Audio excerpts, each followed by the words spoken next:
जय माता की प्रिय दर्शकों, नवरात्र आ गए हैं। आप भी नीचे कमेंट बॉक्स में जय माता की जरूर लिखें और हम बात कर लेते हैं नवरात्र के कुछ खास तथ्यों पर। 6 तारीख को पितृ विसर्जन हो जाएगा यानी 6 सितंबर को, और 7 अक्टूबर 2021 यानी नवरात्र प्रारंभ हो चुके होंगे, जिसमें चतुर्थी तिथि का 6 रहेगा और 14 तारीख को महानवमी रहेगी। अर्थात ये नवरात्र का क्रम रहेगा 7 से 14 तक। अब हम बात कर लेते हैं यहाँ पर नवरात्र के विषय में। जब नवरात्र हम लोग करें तो इसमें घट स्थापन आदि जो क्रियाएं होती है उसको हम लोग कैसे करेंगे। ये तो निश्चित हो गया कि तारीख हमारे तिथि कहाँ से कहाँ तक है। अब इसमें हम लोग जब पूजा पाठ हम यहाँ पर प्रारंभ करते हैं तो हमें क्या क्या इसमें करना चाहिए, और खास बात कि हमें कलश स्थापन कब करना है और कैसे करना है उसको लेकर मैं छोटी सी चर्चा यहाँ पर करूंगा। वैसे मैं कलश स्थापन के लिए एक वीडियो पहले बना चुका हूँ जिसमें मैंने विस्तार से चर्चा की है, लेकिन आप उस वीडियो को देख लीजिए और नीचे डिस्क्रिप्शन में लिंक उसके माध्यम से। लेकिन फिर भी कुछ लोगों के लगातार फिर भी उनका वो जानना चाह रहे थे कि हमें इस नवरात्र में थोड़ा सा कुछ आप बताएं, तो आज मैं आपको बताऊंगा। सबसे पहले हमें कलश को लेना है। कलश आप मिट्टी का ले सकते हैं, यहाँ पर तांबे का ले सकते हैं, और ऐसे कोई पात्र आपके पास ना हो तो आप स्टील का पात्र भी यूज कर सकते हैं, लेकिन सर्वश्रेष्ठ यहाँ पर पीतल तांबे आदि का श्रेष्ठ माना जाता है कलश। अब उसके बाद हम बात कर लेते हैं, कुछ लोग मार्केट से मिट्टी का कसूरा लेके आते हैं, उसके ऊपर जौ जमाते हैं, तो उसकी आवश्यकता नहीं है। हाँ, आपके पास स्थान की अगर कमी है, आप छोटे से फ्लैट में रहते हैं, वहाँ पे जगह नहीं है, लेकिन मेरे हिसाब से अगर आपके पास पर्याप्त स्थान है तो छोटी सी जगह आप जमीन में ही जौ को बोएं। अब मैं आपको बताऊंगा कलश आप कैसे रखें। आप कलश आपको तैयार कर लेना है, उसमें स्वस्तिक आदि चिन्ह बना लेने हैं, मौली आपको बांध लेना है, साथ ही साथ आम के पत्ते आपको लगा लेने हैं। नारियल जो कच्चा नारियल है आप उसको अपने पास रखें, उसमें अगर लाल कपड़ा है तो आप उसको लिपेट सकते हैं। अगर लाल कपड़ा नहीं है तो आप फिर उसमें मौली को लिपेट सकते हैं।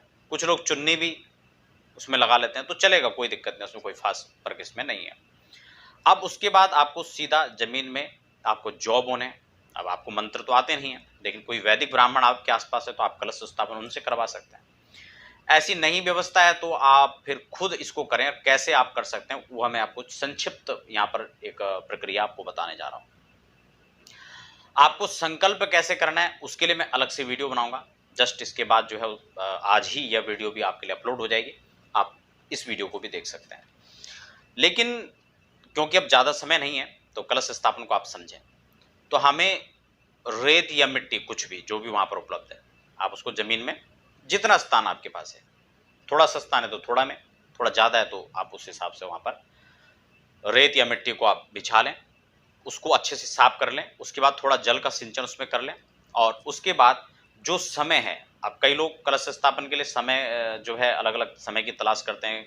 कुछ लोग कहते हैं इस समय करना चाहिए, इस समय करना चाहिए, लेकिन आप बहुत ज़्यादा इतना आपको उसमें नहीं पढ़ना है डीपली, क्योंकि नवरात्रि का समय है आपके लिए जो शुभ समय रहेगा। यहाँ पर तुला लग्न 9:25 पर खत्म हो जा रहा है, उसके बाद वृश्चिक प्रारंभ हो रहा है, यानी 9:25 के बाद आप कलश स्थापन कर सकते हैं।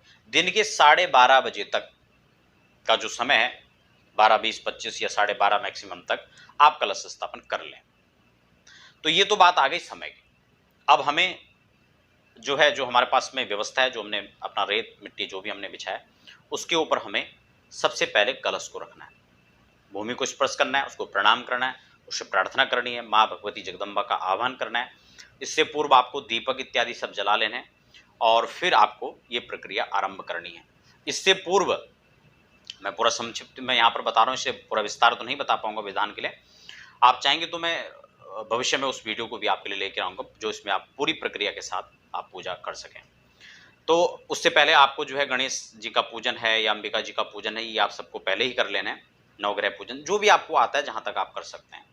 उसके बाद कलश स्थापन, गणेश पूजन के बाद कलश स्थापन जब आप करेंगे तो उसके लिए आपको मिट्टी आपने बिछा ली, उसके ऊपर आपने जो धान्य आपके पास में जौ है उस जौ को आपको बोना है। जौ आप चाहें तो थोड़ी देर इसको भिगा सकते हैं किसी पात्र में, और उसके बाद आपको जौ इसके ऊपर डाल देने। फिर आपको उसके बिल्कुल बीच में आपको कलश रखना है, और कलश रखने के बाद आपको फिर इसके ऊपर क्या करना है, जल को पूरा भर देना है। अगर आपने जल पहले से भर रखा है तो आप फिर थोड़ा सा गंगा जल इसमें डाल लें।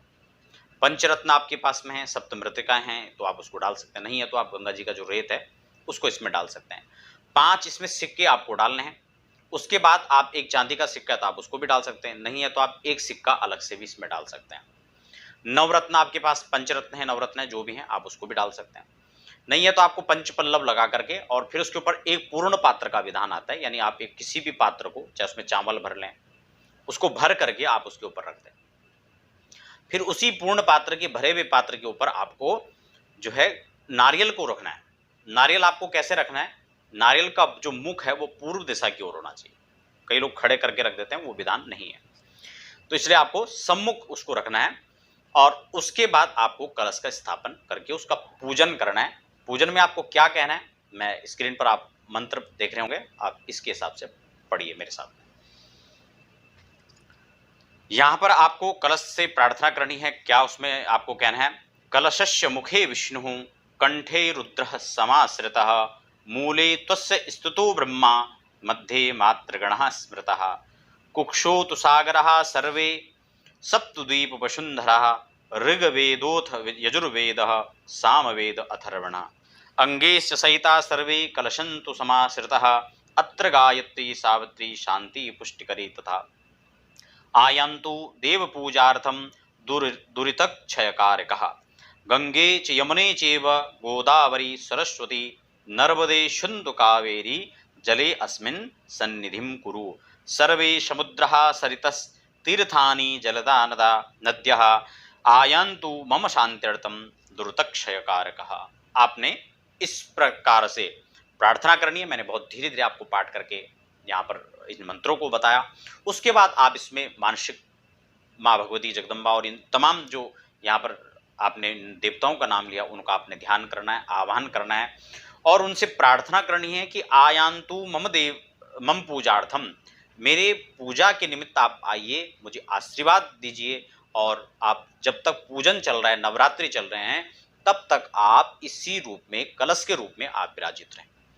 क्योंकि हम किसी को भी जब स्थान देते हैं तो देवताओं को स्थान देने के लिए हमें यह स्थान एक ऐसा स्थान है जल के अंदर, कुंभ के अंदर, कि हम 7 दिन तक इसको रख सकते हैं या 9 दिन तक रख सकते हैं।